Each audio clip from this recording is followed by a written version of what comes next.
कि ससुरा अगर मान लीजिए कि लड़की की हाइट क्या हो गई, घट गई, लड़की की हाइट घट गई, छोटिया घट गई, लेकिन ससुरा छोटुआ का हाइट वा लंबा रहेगा तो बहुते दिक्कत हो जाएगा। अब मान लीजिए हमारी हाइट 5 फीट 7 इंच है, हमारा मेहरारू मिल जाएगी 4 फीट की पत्नी, तो इतनी चुकी रहेगी। अब वो खाना खाई कि नहीं खाई बड़ी दिक्कत हो जाएगा, पूछना पड़ेगा मैडम खाना खा ली है, तो कहेगी हाँ खा ली है। अरे सचरी कहीं कि इतनी चुकी हो जाएगी तो करा गोदी में लेके ना घूमेंगे, कोई कहेगा कौन है, तो खान सर उनकी मेहरारू है गोदी में घूम रही। अभी मजा आएगा ना।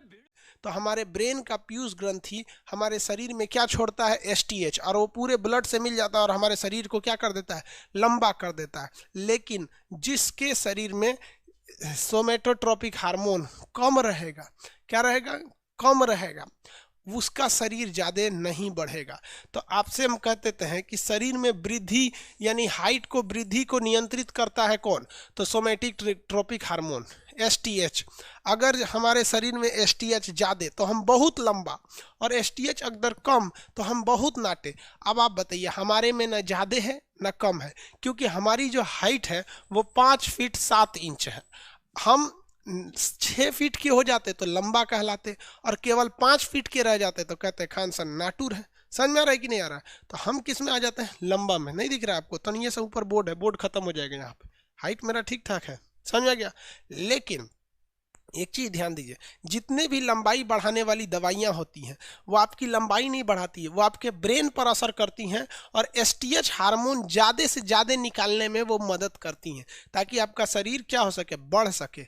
अब अगर आप गहराई से देखिएगा, जिस पर हिंदुस्तान का कोई भी व्यक्ति ध्यान नहीं दे रहा है, हमारे स्वास्थ्य मंत्री माननीय नरेंद्र मोदी जी को इस पर ध्यान देना चाहिए कि हमारे फूड चेन में कहीं ना कहीं कुछ प्रॉब्लम आ रहा है।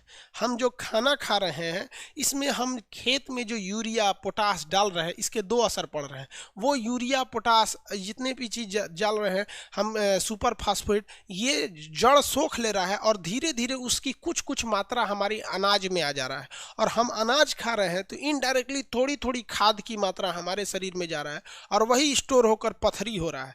अब ऐसा कोई मोहल्ला नहीं है जिसमें पथरी का कोई मरीज न मिलेगा, हर गांव में आपको पथरी के मरीज मिलेंगे। क्यों? क्योंकि हम अपने फूड चेन में ये सब का डाल रहे हैं। दूसरा, कहीं ना कहीं इस फूड चेन का असर लड़कियों पर देखने को मिल रहा है। अब अगर आप ध्यान दीजिएगा तो नेक्स्ट जनरेशन जो अभी की पीढ़ी की लड़कियां हो रही हैं उनकी हाइट घटते जा रही है, जिस पे कोई ध्यान नहीं दे रहा है। अब ये एक फूड चेन का डिस्टर्बेंस है, हाइट घट रहा है और चश्मा लगने की समस्या आप नॉर्मल हो गई है। आप बिलीव कीजिए कि मेरे ऊपर 8 ट्यूब लाइट है, सब 8 लाइट है सब। यहाँ पे ऊपर देखेंगे ना तो आँख चमक जाएगा, नीचे में लाइट लगा हुआ रहता है, नीचे में इतनी तेज रोशनी वाला होता है, फिर भी हमें चश्मा नहीं लगाना होता, इतना तेज ये रोशनी इधर से करता है। चारों ओर मेरे लाइट है, नीचे का लाइट देखिएगा ना तो आप नहीं देख पाइएगा इस लाइट के ऊपर। रुकिए दिखाते हैं आपको,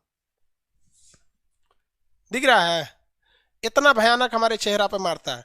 फिर भी हम क्या है, हम तो भाई पुराने जमाना का आदमी है, आजे के बने हैं हम, बहुत पुराना।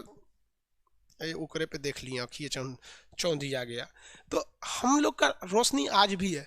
इतना उम्र हो गया, अब हम लोग बुढ़ापा के कगार पे, कितना साल और चलेगा आदमी, 7-8 साल और जिएगा, कितना बुढ़ा गया आदमी अब।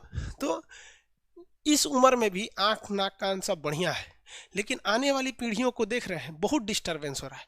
हम तो दिक्कत में ये हैं कि ससुरा अगर मान लीजिए कि लड़की की हाइट क्या हो गई, घट गई, लड़की की हाइट घट गई, छोटिया घट गई, लेकिन ससुरा छोटुआ का हाइट वा लंबा रहेगा तो बहुते दिक्कत हो जाएगा।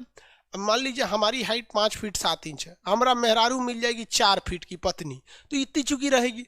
अब वो खाना खाई कि नहीं खाई बड़ी दिक्कत हो जाएगा, पूछना पड़ेगा मैडम खाना खा ली है, तो कहेगी हाँ खा ली है। अरे सचरी कहीं कि इतनी चुकी हो जाएगी तो करा गोदी में लेके ना घूमेंगे, कोई कहेगा कौन है, तो खान सर उनकी मेहरारू है गोदी में घूम रही। हाइट घटते जा रहा है, ये एक बहुत बड़ी समस्या है, इस पे कोई ध्यान नहीं दे रहा है। अब हम क्या करेंगे, पढ़ाई की समस्या पे ध्यान दें, हम बोलेंगे तो सब कहेगा मास्टर साहब पगला गए लोग।